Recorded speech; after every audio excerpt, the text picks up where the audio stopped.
Welcome back to Yanks Abroad, and today we're going to break down the discussion on Josh Sargent and his success at Norwich and his lack of success for the U.S. men's national team. Let's not waste any time, and we can get right into it.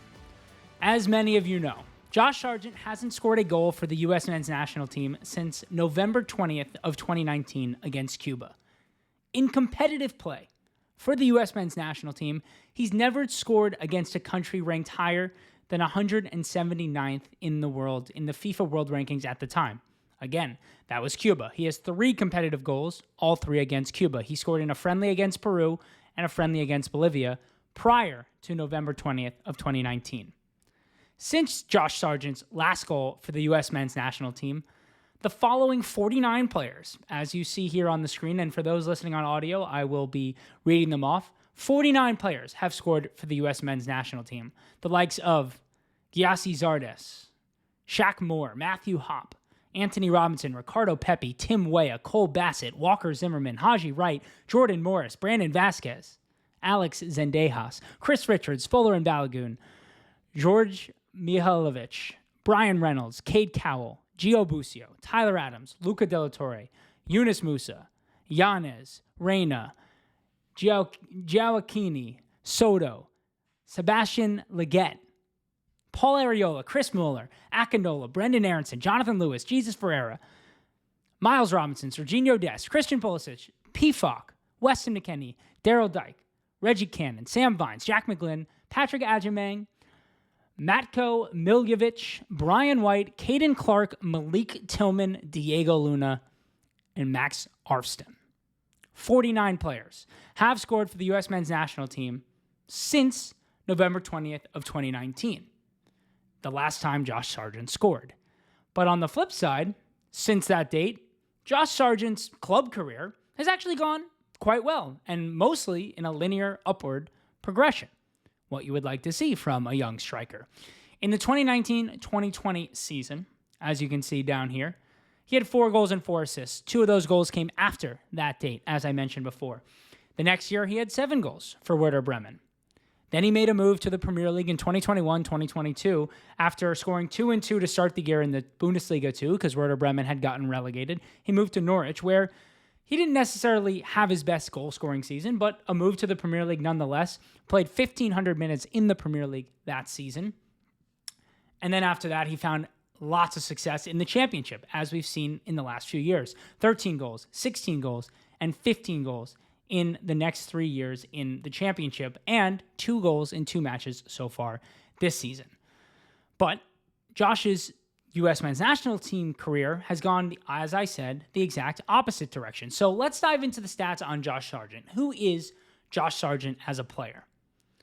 I'm going to be using Football Reference for much of the statistics you're going to see here, because I think that they take a total encapsulation of a player statistically. And obviously statistics doesn't tell you the whole story, but in this situation, I think it paints the picture of who Josh Sargent is very well. Josh Sargent is a goal scorer. He scores goals at a very efficient level for his club and has for a long time. As you can see, the 88th percentile for non-penalty goals. He is high in the expected non-penalty goals as well. But it's all coming from a relatively low shot volume. Just over 2 shots per 90 minutes. That's very low. That's not shots on target. That's 2 total shots he's taking per 90 minutes. Now, that's both good and bad. As we know, Josh is a very clinical goal scorer. He was the 3rd most clinical goal scorer in the Championship from January of last year to the end of last year in the Championship season. There was only 2 players who scored more goals from fewer shots, basically, than Josh Sargent in the final 6 months of the Championship season. But if you're not taking a high volume of shots, you limit the amount of goals you can score. And if you're not scoring a lot of goals, you need to be doing other things on the pitch. So let's see, on a shot creating actions level, where does Josh rank? And there he ranks pretty low. Just 2.16 shot creating actions per 90 minutes. So now if you look at the 2.27 shots he's taking per 90 minutes, he's lower on shot creating actions, meaning those shots are not always necessarily dangerous. Now, to define shot creating actions for you, in case you don't know what they are. According to Football Reference, they define shot creating actions as an advanced metric that tracks the 2 offensive actions that directly lead to a shot on goal. Those actions can include a live pass, dead ball pass, a dribble, a significant carry by a player that leads to a shot, shots, initial shots that actually lead to a rebound, which lead to another shot, drawing a foul resulting in a free kick that leads to a shot, defensive actions that leads to a shot for your attacking team. So winning the ball back high up the pitch and then within the next few passes to a shot. It's also important to realize that a single player can receive credit for multiple shot creating actions within the same sequence. So should you draw a foul and then deliver the assist that results from the free kick, that's 2 shot creating actions from 1 shot actually being created. So for 2 shot creating actions per 90 minutes, as we're seeing from Josh Sargent, that's actually a relatively low number, and as you can see, below 50th percentile for Josh Sargent amongst forwards in the last 365 days. Well, we know Josh Sargent is a good goal scorer in the championship, but what is he doing when he's not scoring goals in the championship? That's where some of the biggest issue lies for Josh Sargent and his potential career with the U.S. men's national team. Okay, so now we've seen what Josh Sargent is doing from a goal-scoring perspective, and also what he's doing from a shot-creating perspective. So let's see what he's not doing and what he is doing when he's not in the final third. And to me, that's where a lot of the concerning aspects of Josh Sargent's game comes and his future for the U.S. men's national team. Josh Sargent is attempting just 15 passes per 90 minutes. But he's also completing those in the 99th percentile. But for me, in this case, that's actually a negative. To me, that means that Josh Sargent is rarely attempting passes into dangerous areas or taking risk or playing forward with those passes, right? This most likely, to me, means that those passes are coming backwards, sideways, not in the attacking third, and therefore are pretty much irrelevant. It's not like he's heavily involved in link-up play when he's attempting just 15 passes per 90 minutes. And if you think about it, as you can see, he's attempting 2 of those passes are dead ball passes per 90 minutes, right? So that means they're coming likely from a kickoff as the striker. He doesn't take their free kicks. He doesn't take their corner kicks. So really, he's attempting 13 passes per match. Now, of those 13 passes, fewer than 0.79 passes per 90 minutes, are going into the final third. Fewer than 0.7 of those passes, 0.68 passes, are going into the penalty area. And of those 13 passes, fewer than 2 are progressive passes per 90 minutes. Again, these are signs of very little risk when playing forward. The through ball numbers are incredibly low. The switches are incredibly low. Basically non-existent if you look at it, 0.04, 0.07. That basically means that he's completing short passes and medium passes that are not adding to the way the team attacks. Now, yes, if you were to go watch a Josh Sargent comp right now, as I've watched many in the past couple of days, you'll see once in a while, once a match, maybe less, he's getting involved in link-up play because that's part of his job as a striker. But he is not average or above average at that. He is below average. And these stats seem to show that he is far below average. Now, how about when Josh has the ball at his feet, but he's not passing or shooting, and he's dribbling? Well, that doesn't happen very much either. He's averaging just 13 carries a game, with only 32 yards of progressive carry distance in a match. So that means Josh Sargent is only carrying the ball for 32 yards total in a match in which he is progressing his team up the pitch in a meaningful way. His total carry distance is only about 71 yards, which is fairly low as well. As you can see, that's below 50th percentile for forwards. But just 32 yards of progressive carry distance in a match. He's also not attempting to take players on very often. So just 1 take on per match at a 42% success rate. Again, not a strong suit of his game, but these stats are just showing that to you a little bit clearer. That no matter what your eyes are showing you or what you believe Josh Sargent is capable of, he is not attempting those things. That's not where he feels comfortable. That's not how he wants to impact the match. The way he's impacting matches is by scoring goals at an incredibly efficient rate on a very low volume of shots. Now, how about when Josh Sargent doesn't have the ball at all? What is his movement like when he's off the ball? Now, a lot of that can only be seen by watching. But you can actually see a little bit of that from the statistics here on this screen. And listen, I'm not trying to take anything away from Josh Sargent. He has very good striker's instincts. If you watch again his comps, often scoring rebounded goals, peeling off the back of defenders, in and around the box, I think he is very intelligent in his movement. Albeit the championship, there's a little bit more space for him to do that. A lot of counterattacks, a lot of 1v1s, a lot of times receiving the ball in areas when nobody else is around him. But outside of his fairly strong box movement as a striker, and of course that box movement is one of the reasons he's such an efficient goal scorer, Sargent is receiving just 16 passes per match. So he's receiving 16 passes per match. He's shooting the ball twice per match. He's passing the ball 13 times a match, right? So there's your 16 times per match. Only 4 of those times he's receiving the ball are those passes coming from players who are playing progressive passes. Now, you can fault the system he's playing in, you can fault the players around him, but to me, that's the sign of a striker who's not making runs off the back shoulder of defenders, not playing into the channels. He doesn't want to receive the ball there. The way Josh Sargent often receives the ball is either in the box immediately to shoot, or receiving the ball on the halfway line in a counterattack, and that's where his progressive carries are coming from. On top of all of that, Josh Sargent is very poor in the air. He's not somebody you can play off of, you can play long to often to relieve yourself from the press. He's winning less than 1 aerial duel per 90 minutes and winning his aerial duels at just a 33% clip. And do you remember shot creating actions from earlier as we talked about? Well, let's take a look at where Josh Sargent's shot creating actions are coming from.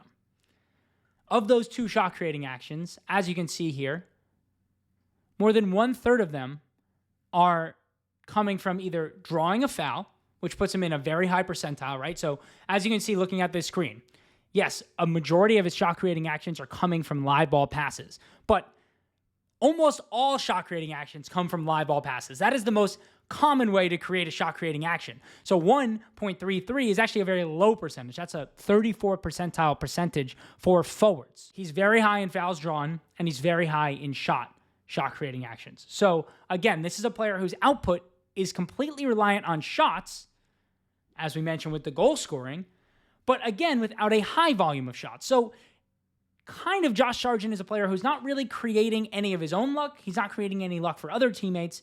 He's simply scoring goals at a remarkably efficient rate. And I'm not taking anything away from that. That's a highly impressive skill that's very useful. But again, when you're taking a low volume of shots, it leaves you to be in a position where if you don't score, you don't impact the match. And what I've seen from the rest of our U.S. men's national team is we don't have other players who can survive like that. Now let's look at some of the stats of the other strikers in the U.S. men's national team setup. Here's Folarin Balogun. And I'm going to show you this past 365 days, although he didn't play that much this year because he was injured. Now, if you look at the similar players that Balogun is being compared to, their names aren't so bad. Mbappe, Mikautadze, Isak, Redigu, Kolomuani, Dembele, Lewandowski. Now listen, I'm not saying Balogun's on the level of those players, but in terms of his profile and the way that he impacts games, that's the players they have him most similar to in terms of these statistics. Now, as I said before, this was not necessarily a year in which Balogun played that many minutes, so I'm also going to put up his stats from the year prior, which again are going to show you something very similar about the type of player that he is. Even if you go back to his year at Reims, where he had his most prolific goal-scoring year, you still see very similar numbers here. And now here's the thing about Balogun, who even on his worst season since entering professional football is pretty much equal to, if not better, in many of the goal-scoring statistics than Josh Sargent, and far more supreme in progressive carries, progressive receive passes, and shot-creating actions. So that's basically a player who is more likely to help get his team up the pitch, more likely to show himself as an option to help his team get up the pitch, and also is creating more shots for his team. Now, for Balogun, he's not attempting a different amount of passes, really, right? Like 19 versus the 16 that Josh Sargent is attempting, but he is completing nearly double the amount of key passes per 90 minutes, 1.4 to 0.8. He's more dangerous with the ball at his feet. Balogun is attempting 26 carries a match, 153 yards in carry distance, 42 yards in progressive distance, 1.5 carries into the penalty area, all significantly higher than Josh Sargent. And to me, the most important part about Folarin Balogun and the way that he fits into the way that Pochettino and this US men's national team is playing far better than Josh Sargent is off the ball. Balogun is one of the most dangerous in Ligue 1 off the ball. 10.5 progressive passes received every 90 minutes. This is a player running at goal, running off the back shoulder, running into the channels, always looking to receive the ball in dangerous areas, always looking to be an option to play forward for his teammates.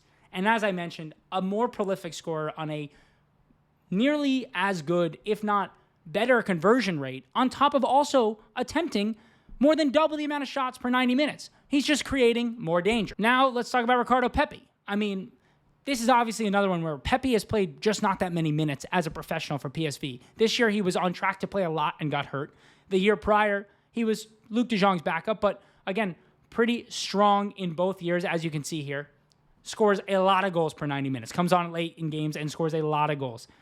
His shots per 90 minutes. I mean, look at this. 99th percentile in nearly all of these. And again, obviously he's playing in a weaker league, the Eredivisie. I understand that. But it's not wildly weaker than the championship, if weaker at all, really, in terms of the overall talent in the league.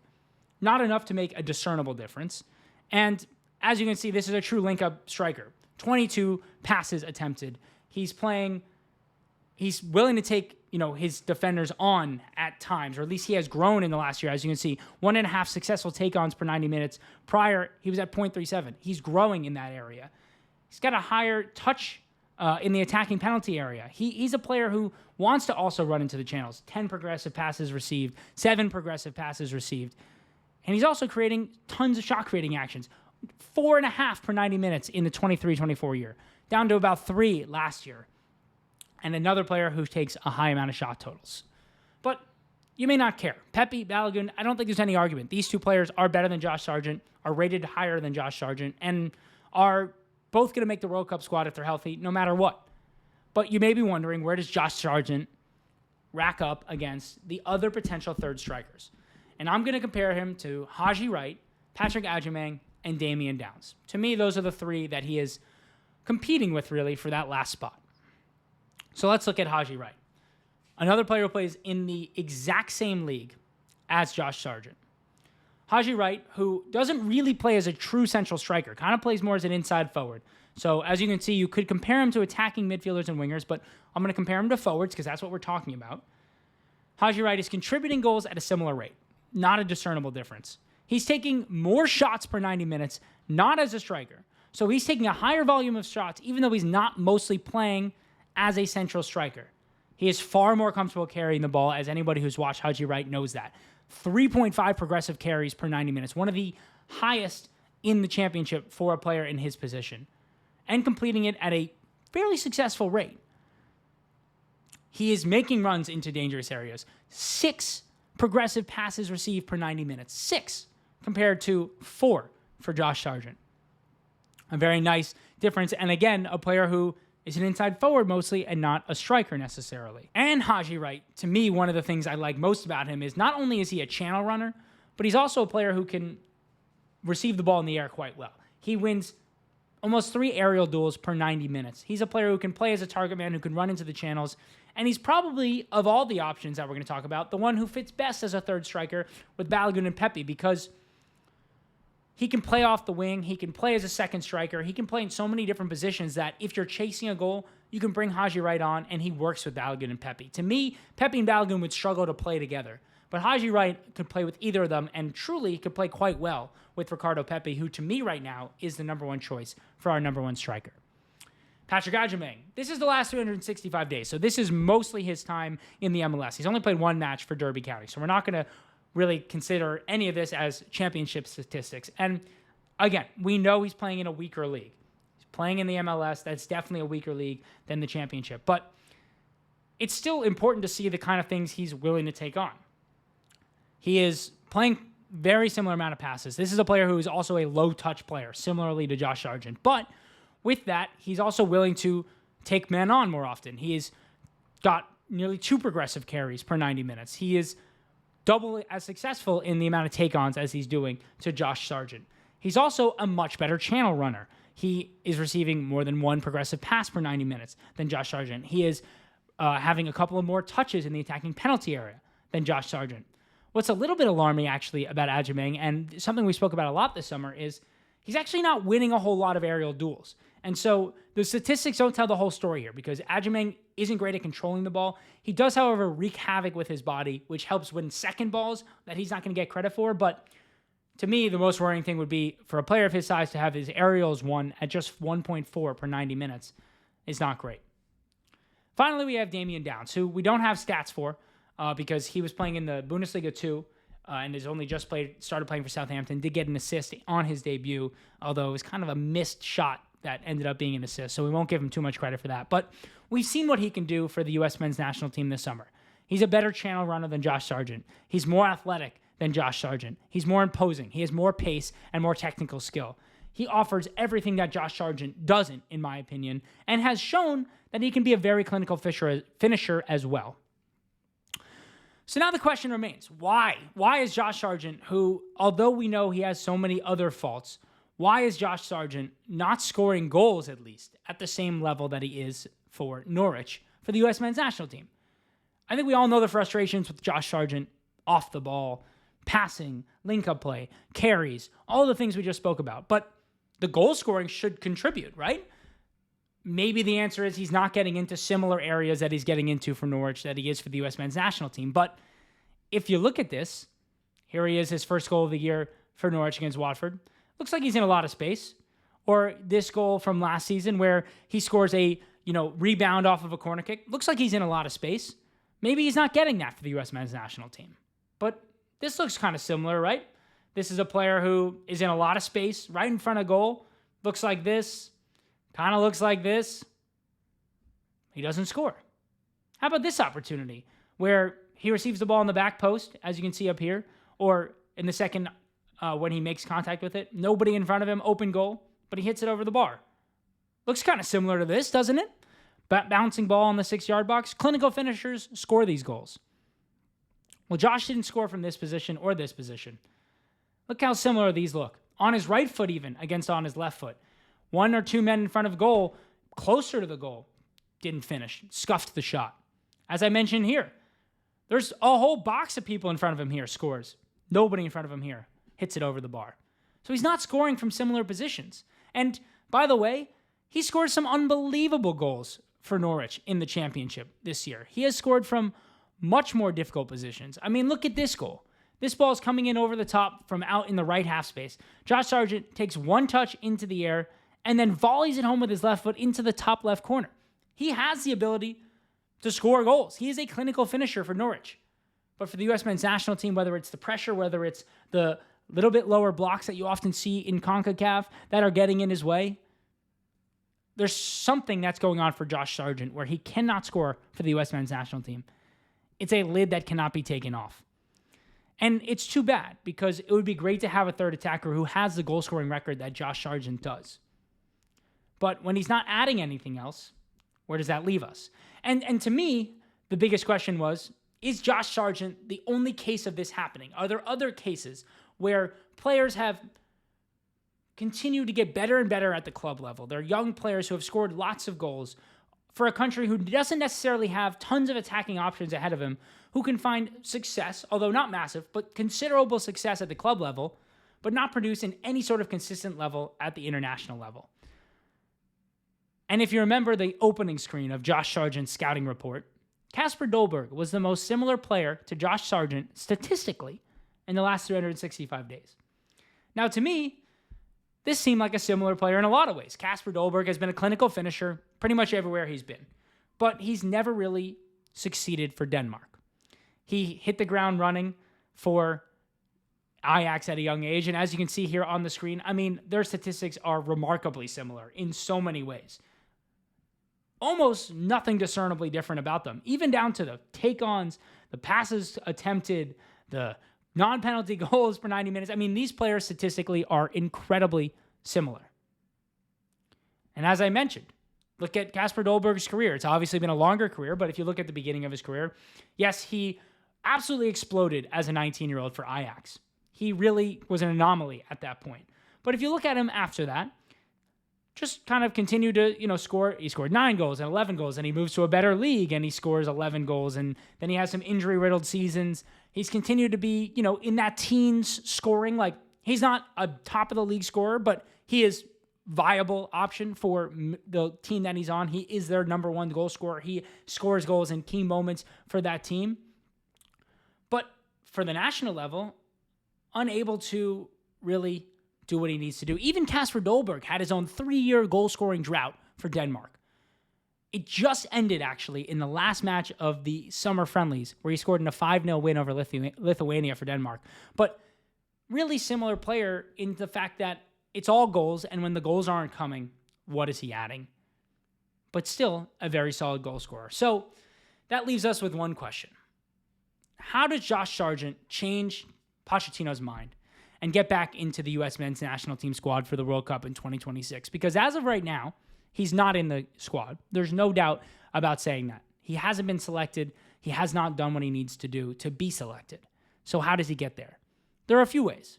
Number one, if Josh Sargent stays with Norwich and scores 20-plus goals in the championship this season, it would be hard to make an argument that he does not deserve that third striker spot, unless, of course, Haji, Wright, Agyemang, or Damion Downs does the same.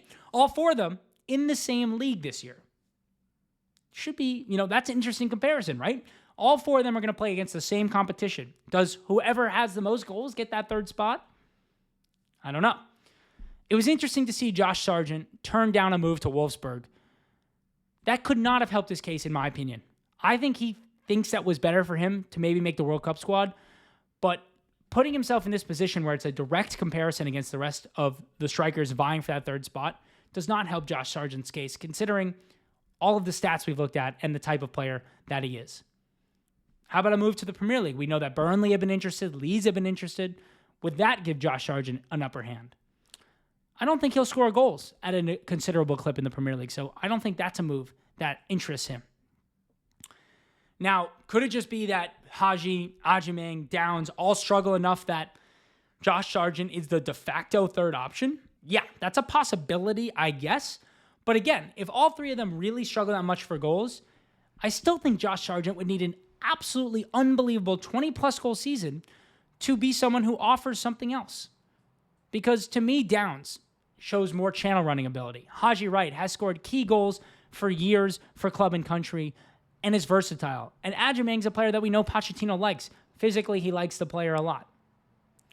I'd argue right now that Josh Sargent would need to score a goal for the U.S. men's national team between now and June to have a chance to make the squad, at the very least, on top of all those other things I've mentioned. You just can't make the argument to bring a striker who hasn't scored for your country in 7 years to the World Cup. It's hard to make that argument.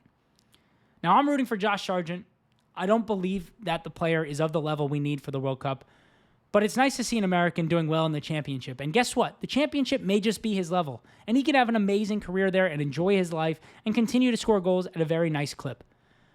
But with the player that Josh Sargent is right now, he will not be in the World Cup squad for the U.S. men's national team unless absolute disaster strikes amongst the strikers from the United States.